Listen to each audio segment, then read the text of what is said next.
Good morning. This is your science lesson for Thursday, May 14th. Make sure you have your science calendar out as well as your packet and your paper that you are making your diagrams on.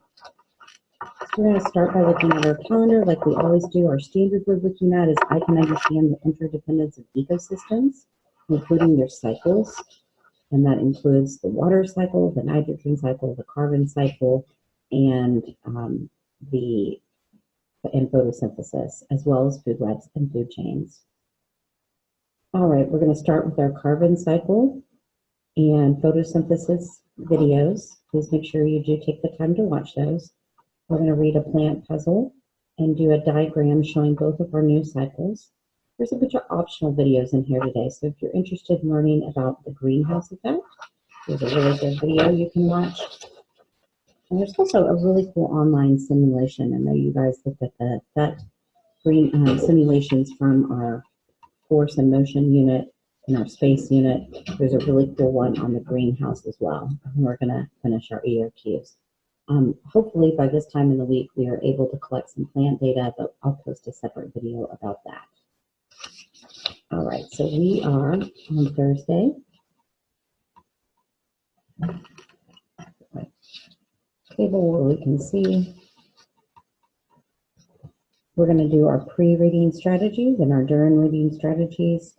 And then our essential question today is, how do all of these cycles interact? Nitrogen, carbon, photosynthesis, and water. What are the elements that are the same throughout these cycles? What are the elements that are different? What would happen if you take one element out of the cycle? Would the other ones work? Lots of great questions to start with. All right, we only have 3 text features, so go ahead and label those. Title, diagram, and I put this text feature in there so you can see the structures of a plant. So we have the roots that take up water, the stem that gives it support, the leaves, and the leaves are where photosynthesis takes place, the fruits, which create the seeds for the next plant, and the flowers. And the flowers are going to turn into the fruits. And hopefully you'll be able to see all these things on your plants that you're creating, including the flowers. You'll be able to see how the flower dies. And then when it dies, you can open it up and see the seeds. So lots of cool things to see. And then we have a diagram of photosynthesis. And it shows sunlight, a plant, water, minerals. And most people think you have to have soil to grow a plant. You really don't. Some plants can grow in water, and we call that hydroponics. Oxygen. And this one doesn't show CO2, but we're going to add that to our carbon dioxide. We're going to add that to our diagram.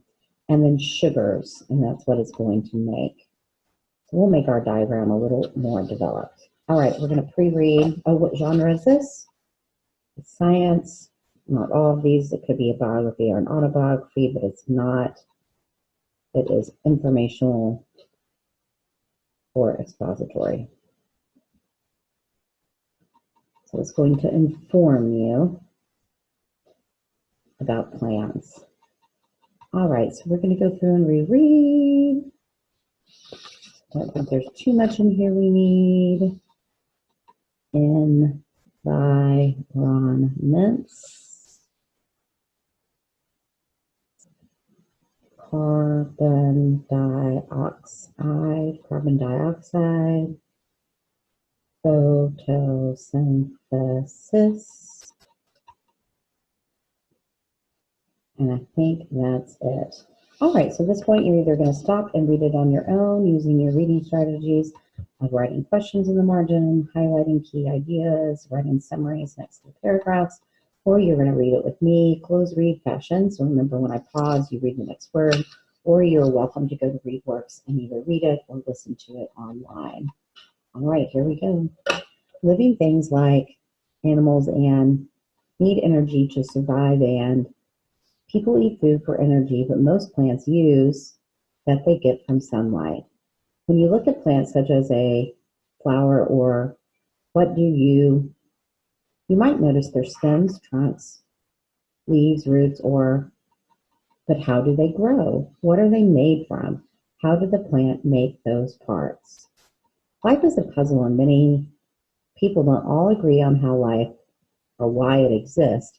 Yet a simple way of thinking about how plants grow is to think of the plant itself as a large piece of a larger.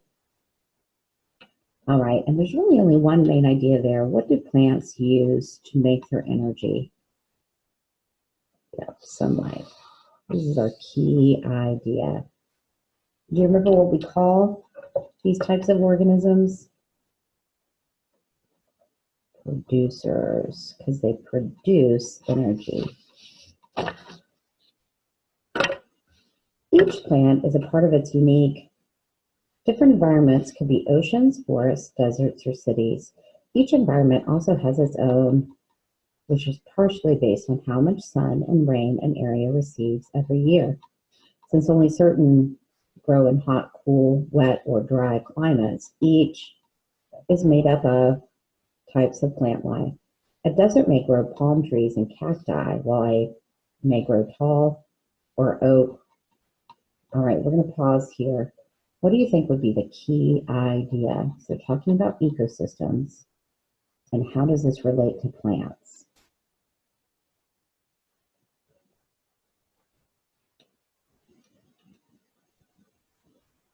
Each ecosystem is made of different types of plant.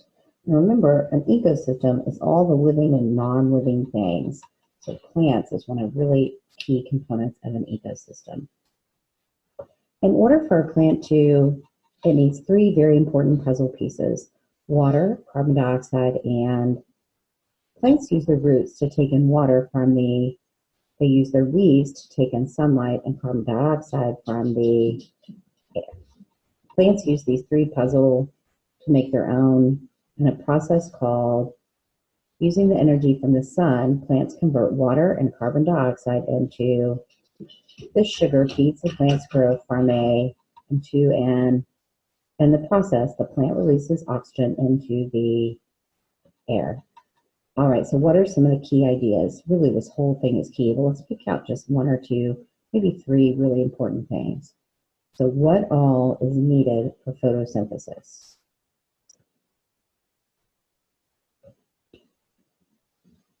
Water, carbon dioxide, and light. And this process is called photosynthesis. And what do they make? What do they turn these three things into? Sugar. And there's two more things. They're making sugars, which that's all they get energy from plants, or other animals get energy from plants. But what else do they release that's really, really important? Oxygen. Without plants, we wouldn't have any oxygen. Another important piece is to grow as many plants, to growth of many plants is using their roots. Plants take in nutrients from the soil that help them. Giving a plant a spot in clean soil is important to make sure it doesn't absorb anything harmful from the plants. Make their food from carbon dioxide, water, and light. They use this food to grow trunks, roots, branches, and now when you look at a tree, flower, or even a blade of grass, you can see all the pieces of the plant and how the entire puzzle fits.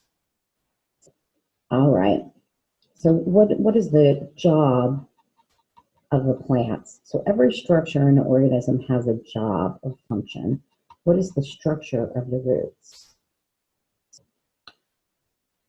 The roots take in nutrients from the soil, and that includes water. Roots also hold the plant in place, and they hold the soil in place. So if we didn't have any roots, the plants would just rip up out of the soil. And also, they stop erosion. So it's really important that we keep lots of plants in our soil. All right, and then we have our summary down here. This process of photosynthesis is what helps the plant grow. Main idea.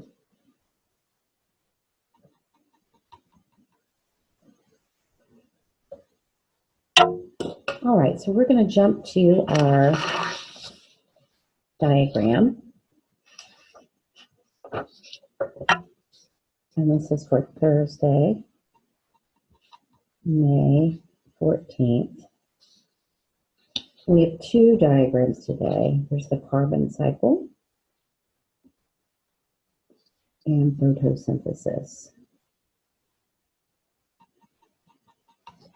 All right, so in the carbon cycle, we need two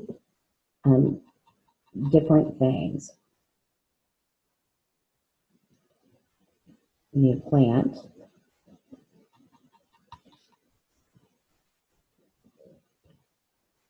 and we need some sort of animal. And it can just be a person.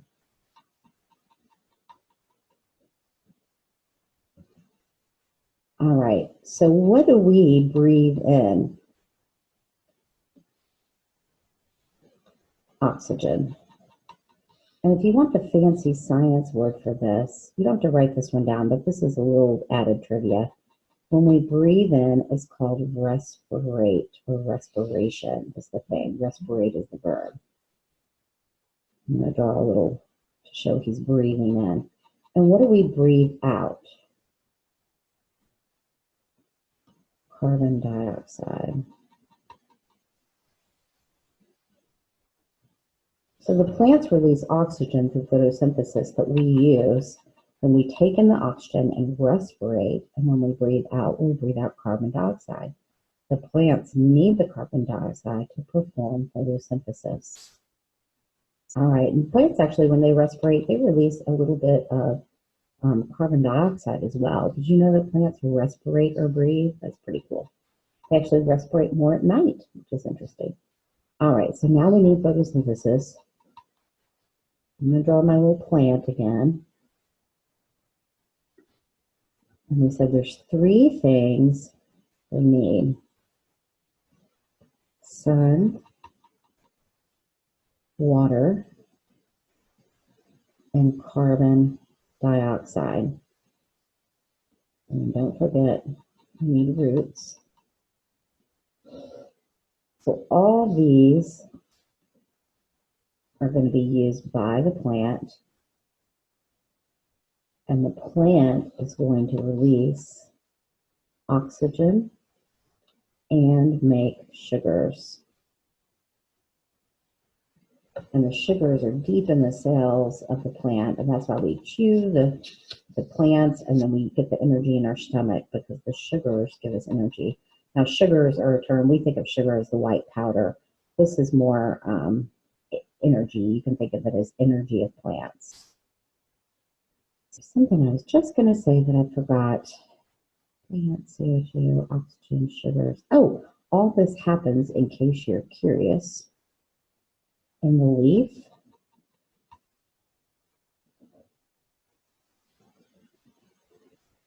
Of the plant. And in the leaf, there are these tiny little structures called chloroplast. And chloroplasts are filled with chlorophyll. Oops. Which is the green stuff, which is why most plants are green. And the chlorophyll is what helps make the sugars. All right, so what would happen to this cycle if there were no organisms? What would happen to this cycle if there were no plants? What would happen to this cycle if there was no CO2 or no water or no sunlight? I'm not going to answer those because that's your exit ticket today.